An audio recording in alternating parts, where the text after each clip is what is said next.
قیامت میں 7 قسم کے لوگوں کو اللہ پاک عرش کے سائے میں جگہ عنایت فرمائے گا۔ اسی دن عرش کے سوا کوئی اور سایہ نہ ہوگا۔ نمبر 1 انصاف کرنے والا بادشاہ۔ نمبر 2 عبادت گزار جوان۔ نمبر 3 وہ شخص جس کا دل مسجد میں اٹکا رہے۔ نمبر 4 وہ 2 شخص جو آپس میں صرف اللہ کے لیے محبت رکھتے ہو۔ نمبر 5 وہ شخص جو تنہائی میں اللہ تعالیٰ کو یاد کر کے روئے۔ نمبر 6 جو انتہائی خاموش کے ساتھ صدقہ کرے حتیٰ کہ خود کو بھی پتہ نہ ہو کہ کتنا کیا۔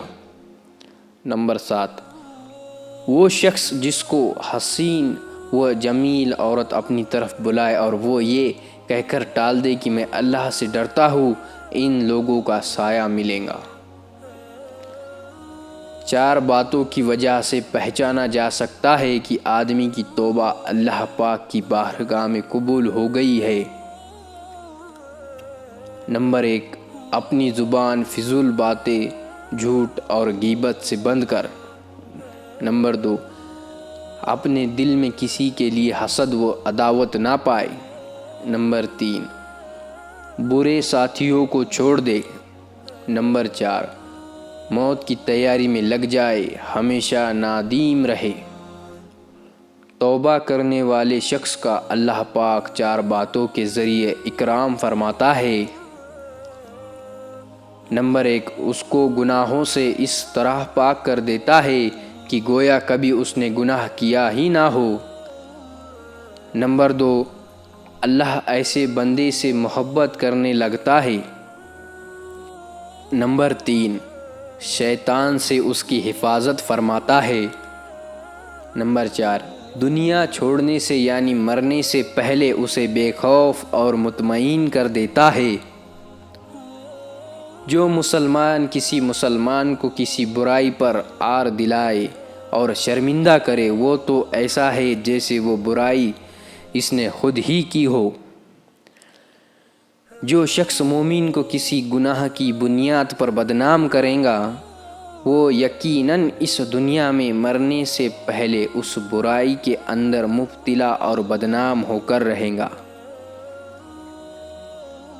جب کوئی بندہ سچے دل سے توبہ کرتا ہے تو اللہ تعالیٰ اس کی توبہ قبول فرما کر گناہ لکھنے والے فرشتے اور گناہ گار کے اعضاء کو وہ گناہ بھلا دیتا ہے تاکہ کوئی گواہی نہ دے سکے، یہاں تک کہ گناہ کا مقام بھی بھلا دیا جاتا ہے۔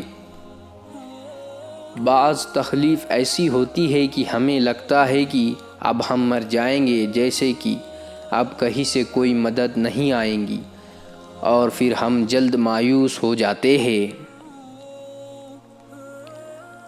مگر جانتے ہو کہ کوئی غم مسلسل نہیں رہتا، وہ ہمارا پیارا رب بڑا رحیم ہے، تمہاری سوچ سے بھی زیادہ کریم ہے، اسے تو یہ بالکل بھی گوارا نہیں کہ تمہیں کوئی تکلیف پہنچے۔ 4 چیزوں سے رزق کی فراوانی رک جاتی ہے۔ نمبر 1 صبح فجر سے طلوع آفتاب تک سونا۔ نمبر 2 نماز نہ پڑھنا یا پابندی سے نہ پڑھنا۔ نمبر 3 سستی کرنا۔ نمبر 4 دھوکہ دینا۔ 4 چیزوں سے چہرے کی رونق بڑھ جاتی ہے۔ نمبر 1 پرہیزگاری۔ نمبر 2 وفاداری۔ نمبر 3 رحم دلی۔ نمبر 4 دوسرے کے کہے بغیر اس کی مدد کرنا۔ 4 چیزوں سے رزق بڑھتا ہے۔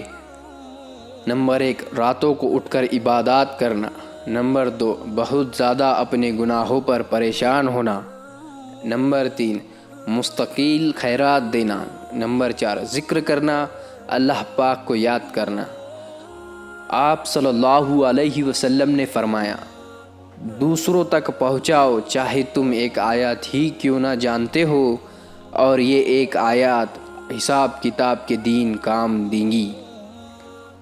آپ صلی اللہ علیہ وسلم نے فرمایا، جب اذان دی جائے تو ہر کام چھوڑ دو، یہاں تک کہ قرآن پڑھنا بھی۔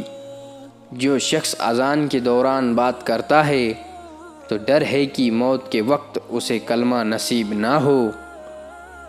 بے شک صدقہ اللہ پاک کے غضب کو بجھاتا ہے اور بری موت کو دفع کرتا ہے۔